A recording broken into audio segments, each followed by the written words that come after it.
For this video, we're going to be looking at the second in our fundamental series sweeps, the second sweep in our fundamental series, our scissor sweep.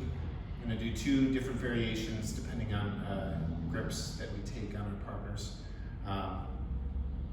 So when we're starting out, again, this will be in our full guard. We're going to be recruiting our legs in order to break our partner's posture just enough to get a head grip, right? This is assuming we can't simply sit up and take a head grip because our partner's frames are strong enough. I don't need to break my partner down to the point where I'm pulling their head into my chest, right? All I need for my head side grip is just a grip on the neck and pulling my elbow into my side for this first variation. So if I can elevate my partner just enough to get that head grip, right? My opposite side hand is going to cup the elbow, or just above the elbow on the tricep. And then we're going to shrimp our hips off to the side of the head grip, making space in order for my right knee to make it through in front of my partner's torso. So we're posting on the floor, we're shrimping our hips off to the side. We're looking for our same side as the head grip knee, tracing a line from the hip to the near side shoulder. So far side hip to near side shoulder. I don't want to bring this directly across my partner's hips because it's going to be able to squash it down nice and tight and preventing me from getting any elevation, which is what we're looking for. Instead, we want a seat belt, so across the chest, and I'm hooking with my toes as I look to elevate my partner. So both grips pulling up, my leg pulling up toward my chest to bring my partner's hips up above my own. Right? We have a trajectory of our elevation knee going over our own shoulder.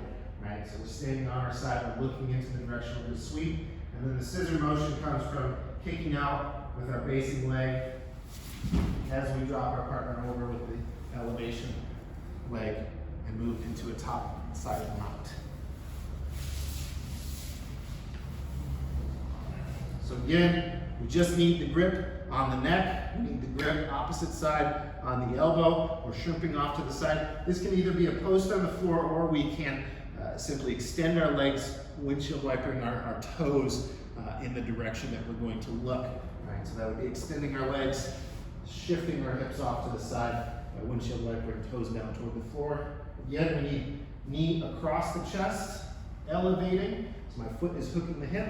I'm trying to bring my partner's hips at least above their own knee so that it's easy for me to take this post out. If their hips are back, this doesn't really do anything. Right, so we need that elevation first, then we're kicking out our partner's leg as we elevate the shoulders over top of the hips, right, to drop our partners down into a mount. Now, this grip that we're taking here, very simple grip, not an easy grip to maintain in no-gi, right, especially when we get slippery.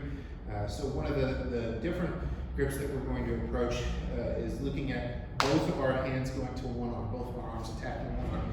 We looked at this in the breakdown video, our intro to a full guard, right? Cross grip on our partner's hand, same side grip on the elbow. We're doing this oblique crunch into the side of the arm we're attacking, and then opening up that elbow away from our partner's body. We're gonna take a figure four grip, right? So I'm bringing my hand that was on the elbow, under, elbow to elbow, right? Uppercutting, and then we're locking into a rear naked choke grip on top of our partner's own tricep, right?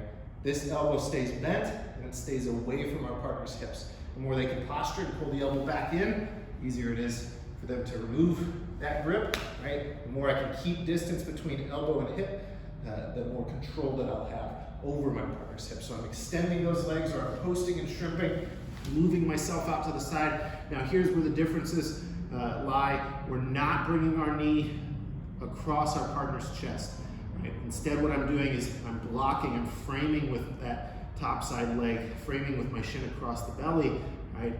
And really relying on the tension that we can create from the elbow to the hip by the extension of our hips. Right? As you can see, I'm bringing him out with me because I can control this elbow nice and tight to my chest, to my head. Right? Then we look for the scissors. We elevate ourselves up and over.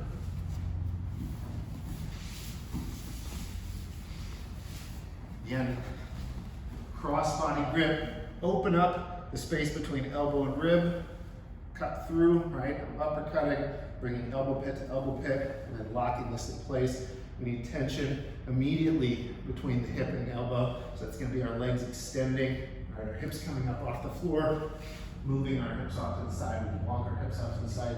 And then we're bringing knee across the hip line as we keep a pull and extension, not flattening out, staying on our side.